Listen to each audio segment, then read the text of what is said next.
get this figured out. This world gon' give me whatever I need until I get this vision out. Then they gon' pay me whatever I ask, cause I got it figured out. Family be checking all up on a nigga to see how I'm feeling now. Damn, they love to see a nigga really make a killing now. I put a lock on the game and I hide the code and the keys. I am not playing no games, I really play this shit for keeps. That shit for me.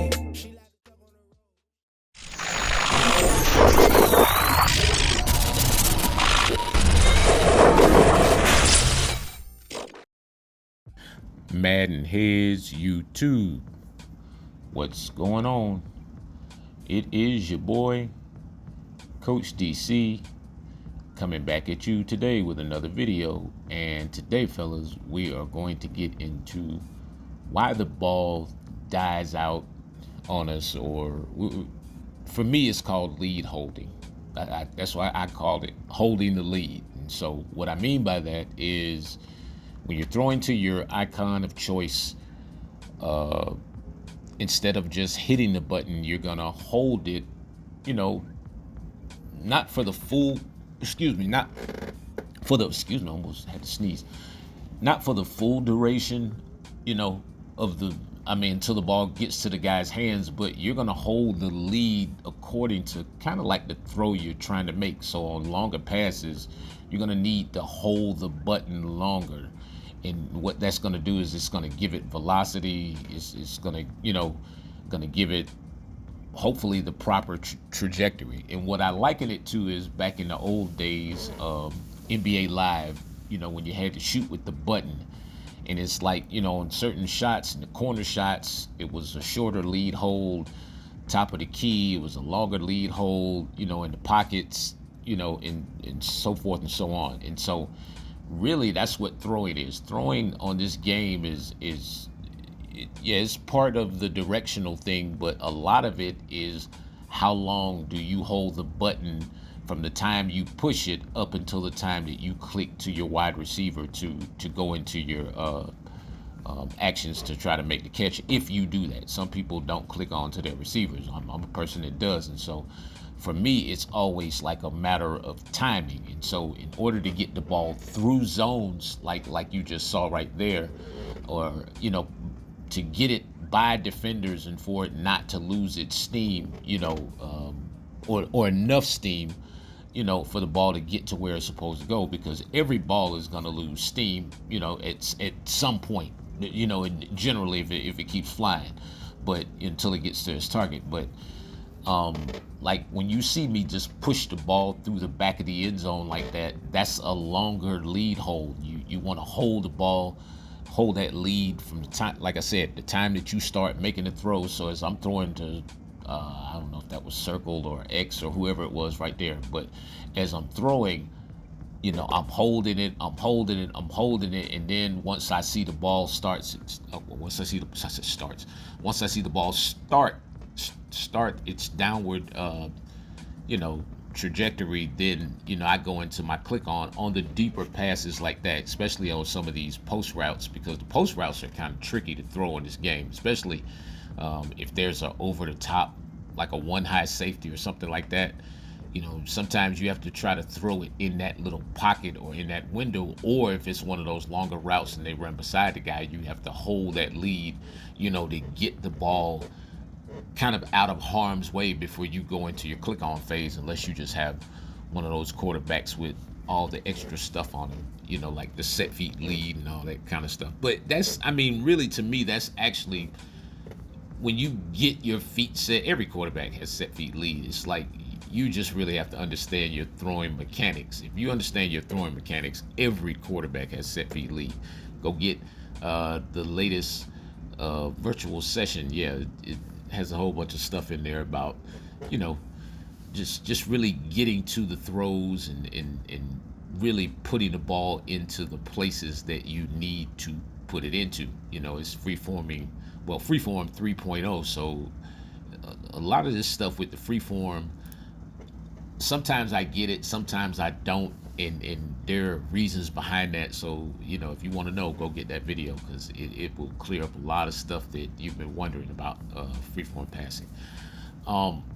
But yeah, and so even when it comes to like throwing, let's just stick on that topic for a second. When it comes to just throwing the ball like to these corner routes, and you guys know how tricky it is. You're trying to judge whether to throw it underneath that defender or over the top of them, especially when the guys are in those three deeps and quarters and all that stuff, and all you have is the leverage to the sidelines, and you have to throw it underneath. It's not only your aim, it's about how long you hold the lead, because if let's say once you make the throw and then once you let up off of the button a little bit, the ball automatically starts to lose steam as you go into your click on phase if you do that. But once you let up off the button, the ball loses steam. Once you get finished watching this video, go into practice mode and just make a whole bunch of throws down the field and just hold the button for as long as you can hold it up until you feel like you need to click on to the receiver. Like for the first couple times, just hold it the whole time. Don't even click to the receiver, and you'll see exactly what I mean. It's just a good way to control the steam and the trajectory. Now, there are certain things, of course, that you're gonna be able to add to it.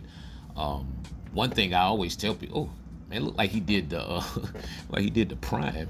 He put his hand behind his head like when he caught it.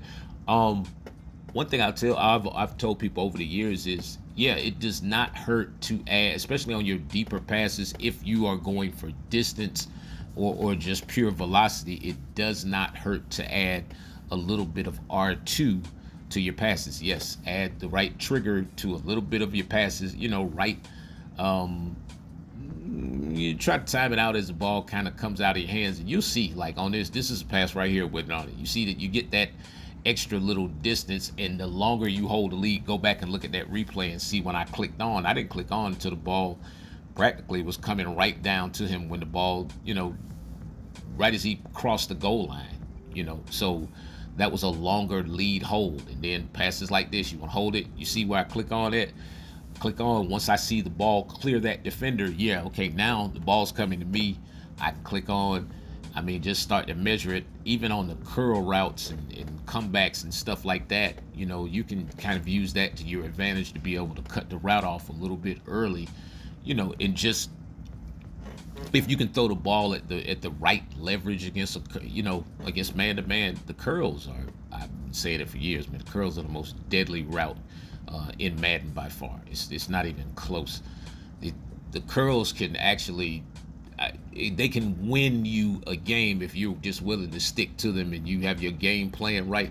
It's almost impossible to stop a person from throwing curl routes if they really know how to set their routes up, against man and zone, and they're gonna make you play all over the field. They're very hard to contest, extremely hard to contest, and a lot of that has to do, with how long you hold the lead. Like I said, when you see me throw the curls, I have a certain amount of distance that I know that I'm gonna need in order to use it.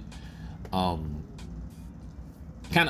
just like I said, I'm gonna look at how the DB is playing me, and then once I see that he's either trying to play underneath and I see him take that extra step right there, you see I'm already in a standing position waiting and coming back towards the ball while he's still going up the field. And so it's really just a situation where you have to be able to judge every pass, like not just the curls, the slants or the post and the crossers and even the drag routes to a certain degree. If you're trying to lead them out and away from the defender, like that, if you hold the lead, it's less likely that defender is going to make up ground from behind. Yeah, absolutely. And so you just have to really be disciplined to just, you have to understand your scheme. And that's why I don't want to sit here and say, all right, do it this way or do it that way on a particular throw. You have to gauge your quarterbacks because all the quarterbacks are definitely different. I'm working with Deshaun Watson now, man, and it is a struggle. Anyway, man, it is your boy Coach. I'm out.